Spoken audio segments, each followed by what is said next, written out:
Muy buenas. Bueno, continúo con la explicación, ¿vale? Os pongo el vídeo. El profesor este igual le conocéis de algo. Os lo pongo 5 minutitos y luego seguimos. Estudios y postulados en el mundo de la química. Amadeo Abogado fue un químico y físico italiano del siglo XVIII, que además de abogado, fue profesor de física matemática en la Universidad de Turín. Entre otros postulados, estableció la famosa hipótesis que lleva su nombre, que veremos en detalle en la siguiente pantalla. Pero no solo enunció esta hipótesis, también determinó que los gases simples como el hidrógeno o el oxígeno son diatómicos, es decir, sus moléculas están compuestas por dos átomos. Su descubrimiento fue decisivo para resolver el conflicto creado entre la teoría química de Dalton y las experiencias de Gay y Lussac. Dalton sugería que toda sustancia está compuesta por átomos, y esta no podía interpretar la ley de Gay y Lussac sobre voluntades de combinación. Sin embargo, Avogadro pudo resolver este conflicto y aunar ambas ideas, al proponer que las partículas de los gases no estaban formadas por átomos simples, sino por agregados de átomos a los que llamó moléculas. Vemos ahora con detalle su famosa hipótesis. La hipótesis de Avogadro, hoy convertida en ley, afirma que volúmenes iguales de distintos gases contienen el mismo número de moléculas, siempre que tengan las mismas condiciones de presión y temperatura. Es decir, que si tenemos el mismo número de moléculas de distintos gases, todos ocuparán el mismo volumen, siempre y cuando se midan en las mismas condiciones, insisto. Por supuesto, esta solamente es válida para sustancias en estado gaseoso. Vemos ahora un ejemplo de esta ley. Si tenemos dos moléculas de hidrógeno, estas, podemos suponer que ocupan dos volúmenes iguales. Supongamos también una molécula de oxígeno, que por la hipótesis de Avogadro ocupará un volumen igual que el de cada molécula que teníamos de hidrógeno. Al relacionar ambos compuestos, ambos elementos, ambas moléculas... Como veis, es bastante fácil equivocarse, ¿vale?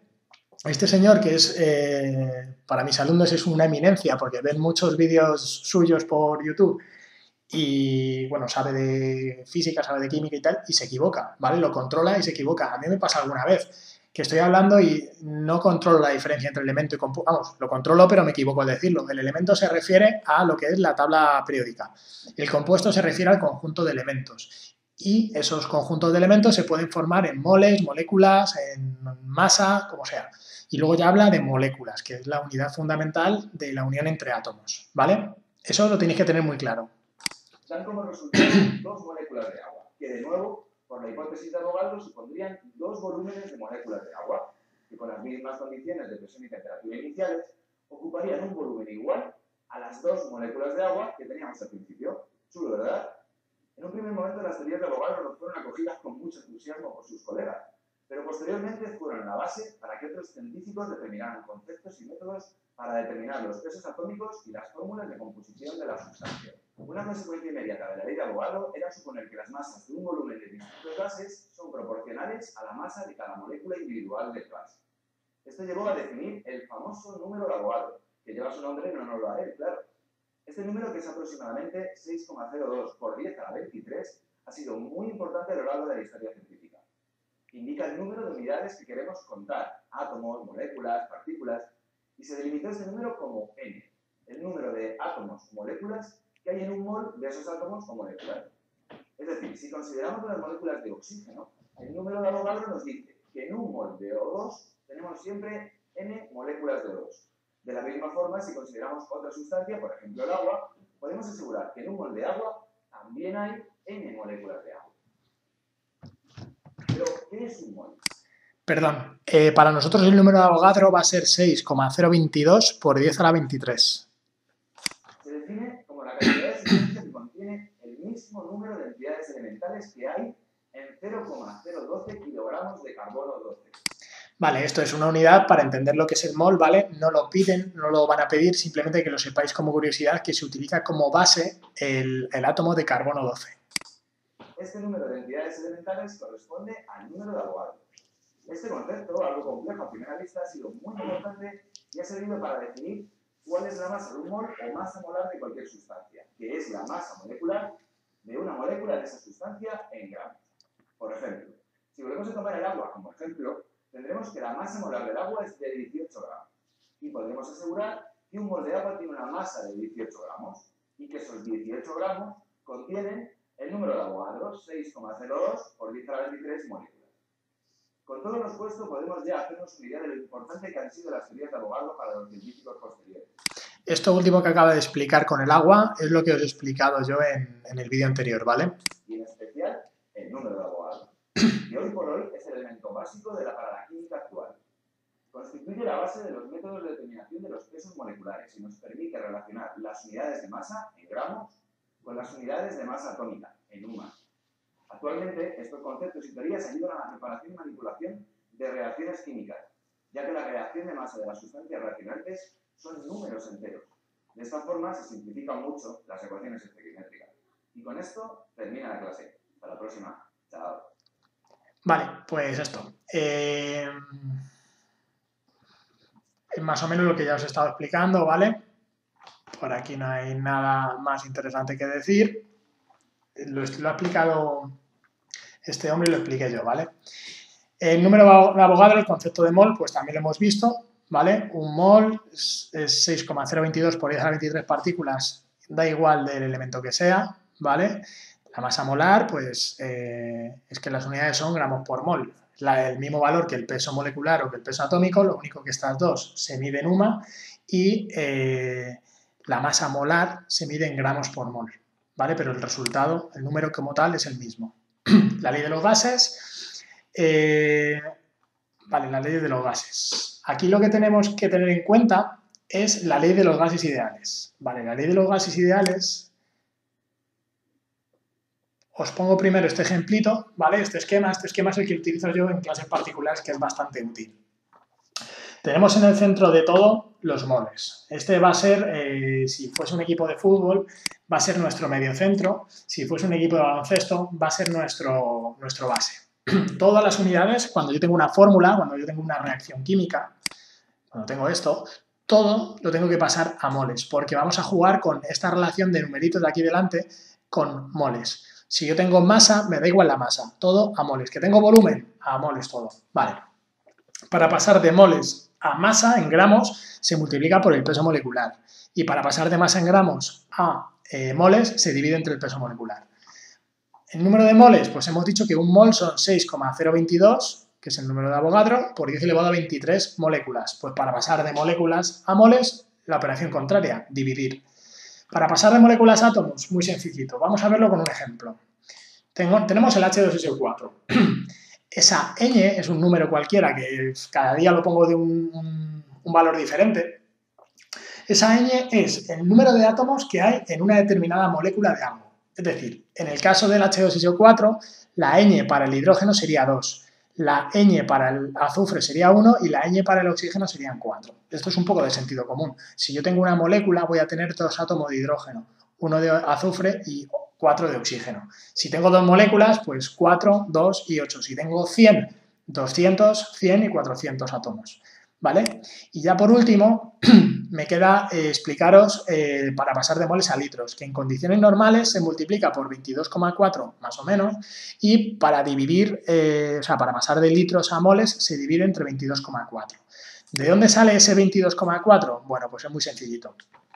Por la ley de los gases ideales, que es P por V igual a NRT, una regla mnemotécnica que me enseñó una alumna era puta vida, niño, rata. ¿Vale? Bueno, pues si no la sabéis todavía, que os acordéis de eso. Es presión por volumen igual al número de moles por R, que es 0,082 atmósferas al litro por partido de mol Kelvin por la temperatura. Vale, si yo quiero saber el volumen que ocupa un mol en condiciones normales de presión y temperatura, esta temperatura van a ser 0 grados centígrados, que son 273,15 Kelvin. La R es 0,082. El número de moles es 1. Perdón, y la presión va a ser 1. Si yo multiplico 1 por 0,082 por 273,15 y lo divido entre 1, me queda 22,3983. Como veis, más o menos es el 22,4 que habíamos visto antes.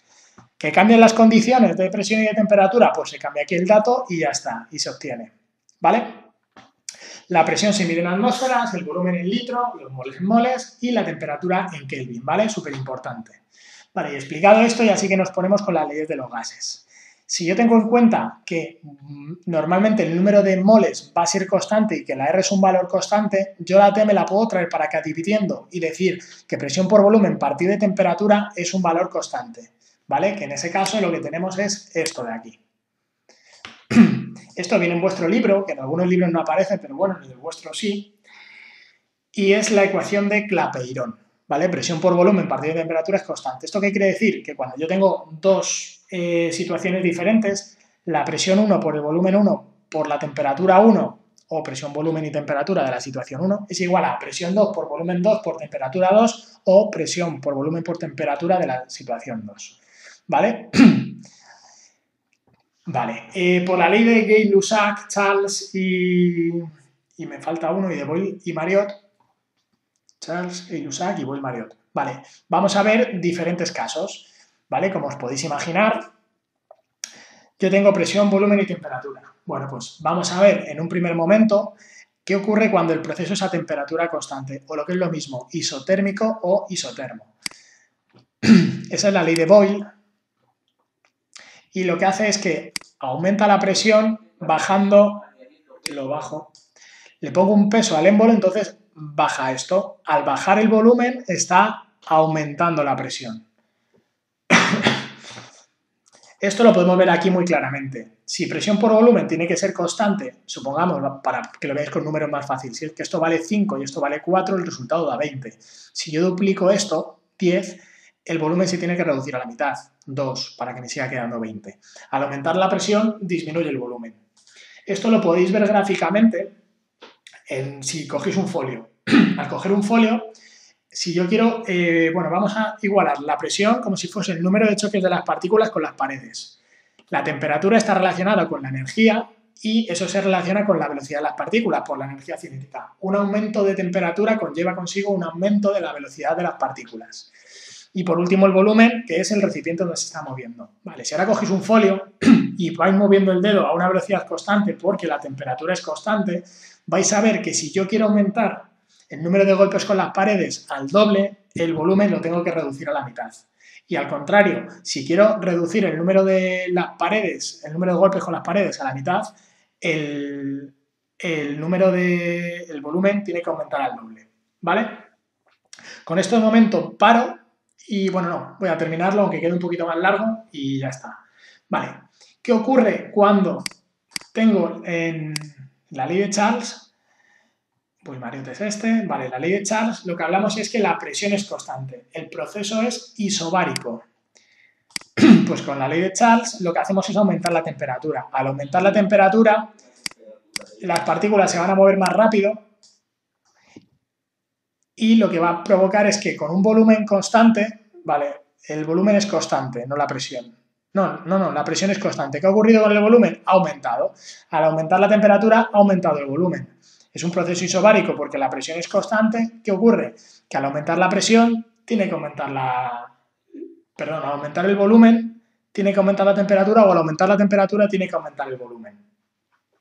Y en la última ley, que es la ley de Gay-Lussac, pasa exactamente lo mismo que aquí, ¿vale? Lo único que el volumen es constante, el proceso es isócoro, que se denomina. Entonces, ¿qué ocurre? Que al aumentar la temperatura, las partículas se van a mover cada vez más rápido y va a aumentar el número de golpes con las partículas. ¿Qué provoca eso? Que aumenta la presión. ¿Vale? Y esto es lo que os digo, igual lo podéis ver con el folio. ¿Qué ocurre cuando aumento el tamaño del dedo, pero el tamaño del folio, o sea, cuando aumento la velocidad del dedo, pero el tamaño del folio es el mismo? Pues que va a haber más choques con las paredes, ¿vale? Por último, os cuento una anécdota. Estábamos en mi pueblo podando y sabéis que con la poda, pues lo que son las ramas más pequeñas se acaban quemando. Pues nosotros utilizamos un poquito de gasolina y el recipiente se acabó. Entonces, lo que hicimos fue echar el recipiente para que se quemase. Con tan mala fortuna que quedó puesto boca abajo con el tapón bloqueado. ¿Qué está pasando? Que las pequeñas gotitas de gasolina que quedaban estaban encerradas. El volumen era constante. Cuando eso empezó a calentarse, ¿qué ocurrió? Que al aumentar la temperatura, con el volumen constante aumenta la presión. Hasta que llegó un momento que sonó y salió el bote despedido hacia arriba, pues no se exagero, unos 15 metros, ¿vale? Pues es una forma experimental, no lo hagáis en casa, de comprobar este tipo de leyes, ¿vale? Ahora sí, ya lo corto, ¿vale? 15 minutitos para que os entretengáis y sigo con otro vídeo ahora, ¿vale? Venga, hasta ahora.